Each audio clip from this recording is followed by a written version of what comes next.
Hello guys, welcome to my YouTube channel. So ito yung bago kong channel na ipapanood sa inyo, yung kung paano magluto ng Ilocano pork chop. So ayan guys, kung gusto niyo pong matutunan, just stay tuned. Then huwag niyo kalimutang i-press yung bell button then subscribe my YouTube channel para ma-update kayo sa gagawin kong video nito. So ayan nga guys. So ito yung bago kong vlog. Guys, for tayo kasi magluto tayo ng pork chop. So kailangan natin hanggang yung mga kagamitan. Siyempre, andito na ngayon yung karne natin. Kailangan natin palagyan ng high settings. Yung karne natin na nakulo sa mainit na tubig. 80 minutes. Ayan guys, nakakulo. So, kailangan kasi natin maging yung tubig para maganda ng parang sila yung magkakasya. So, next naman natin gagawin guys. So, ayan, di ba nakita nyo? Medyo ano na siya. Medyo na-review. So, next kailangan natin mag-chop ng bawang. So, kailangan natin yung mga main ingredients. Kailangan natin ito muna yung mga nakaigalin natin. Ito. So, kailangan natin chop muna. Ito guys, ito lang ko tayo natin. Agad. I-chop muna ito. Bago matangin. Kasi ilang, may mga balat pala. So, kailangan mo yung balat. Tapos, pwede mo na siya chop. Chop sa lansa hanggang ng lansa para sa mga maasin lang so kailangan natin ng bawang kanita pwede na mo sa karne so ang next natin lalagyan na natin itong karne natin sa malinis na lalagyan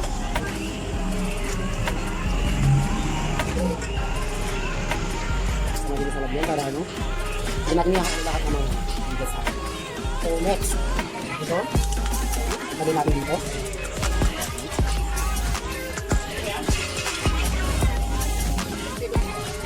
Tapos yung ano, Ajinomoto o yung tinatawag na betsu. Tapos, paminta.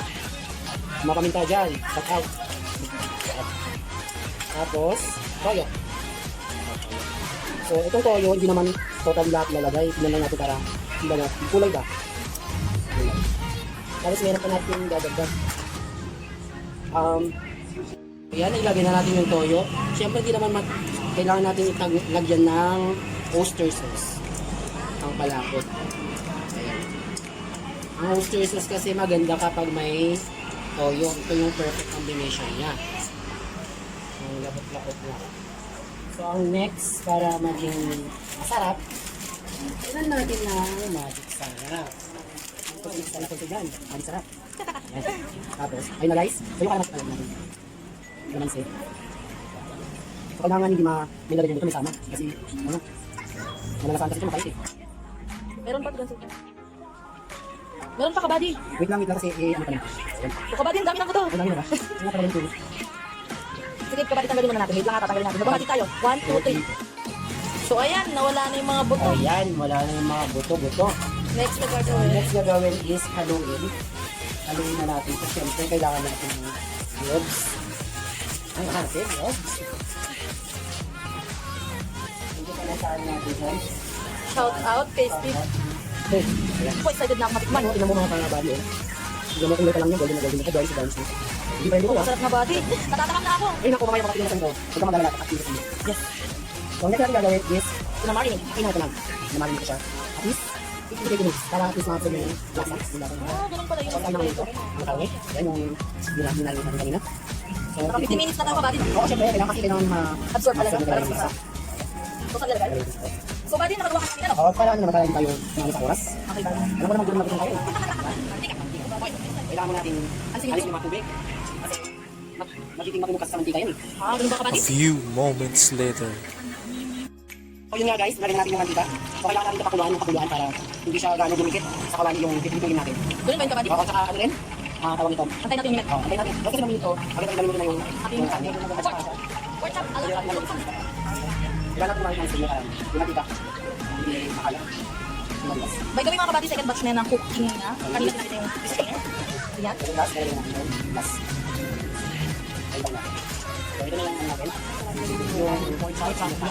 So pwede natin yung outcome or out Output. Yun nga, output ng ating Aba sa body, may pa-plating Ilocano. ko. Body, paano mo ginawa itong sausawan? So yung sausawan lang guys, meron tayong natirang toyo kanina, lagay natin, timplahan lang natin ng kalamansi at sige.